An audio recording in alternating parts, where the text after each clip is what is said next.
అమరావతిని కలుపుతూ నిర్మించనున్న green field express హైవేపై కీలక అప్డేట్.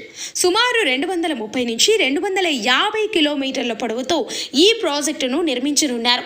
త్వరలోనే ప్రాజెక్టు రిపోర్టు కోసం టెండర్లు పిలువనున్నారు.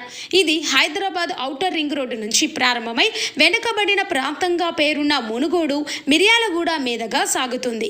ఈ రహదారి ఆయా ప్రాంతాల అభివృద్ధికి, ట్రాఫిక్ సమస్యల పరిష్కారానికి దోహదం చేస్తుందని నిపుణులు అభిప్రాయపడుతున్నారు. హైదరాబాద్ను ఆంధ్రప్రదేశ్ రాజధాని అమరావతితో కలుపుతూ తలపెట్టిన గ్రీన్ ఫీల్డ్ ఎక్స్ప్రెస్ హైవే ప్రాజెక్టుకు దాదాపు గ్రీన్ సిగ్నల్ వచ్చేసింది. ఈ ప్రాజెక్టుకు సంబంధించిన వివరణాత్మక ప్రాజెక్టు రిపోర్ట్ రూపకల్పన కోసం టెండర్లు పిలవడానికి కేంద్రం రోడ్డు రవాణా శాఖ సన్నాహాలు చేస్తుంది. ఈ మేరకు జాతీయ రహదారుల ప్రాధికార సంస్థ ఇప్పటికే ఒక ప్రాథమిక అంచనాకు వచ్చినట్లు విశ్వసనీయ వర్గాల ద్వారా తెలిసిందే. ఈ కొత్త ఎక్స్ప్రెస్ హైవే హైదరాబాద్లోని ఔటర్ రింగ్ రోడ్లో ఏదో ఒక ఎగ్జిట్ నుంచి ప్రారంభమయ్యే అవకాశం ఉంది. ఈ రహదారిని ఫ్యూచర్ సిటీకి అనుసంధానం చేస్తూ తెలంగాణలోని మునుగోడు, మిర్యాలగూడ వంటి ప్రాంతాల మీదుగా నిర్మించనున్నట్లు సమాచారం.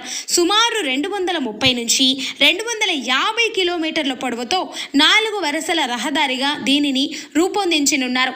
ఈ రహదారికి సర్వీస్ రోడ్లు ఉండవని, ప్రధాన పట్టణాలకు సమీపంలో అతి తక్కువ ఎగ్జిట్ రోడ్లను మాత్రమే ఏర్పాటు చేస్తారని సమాచారం.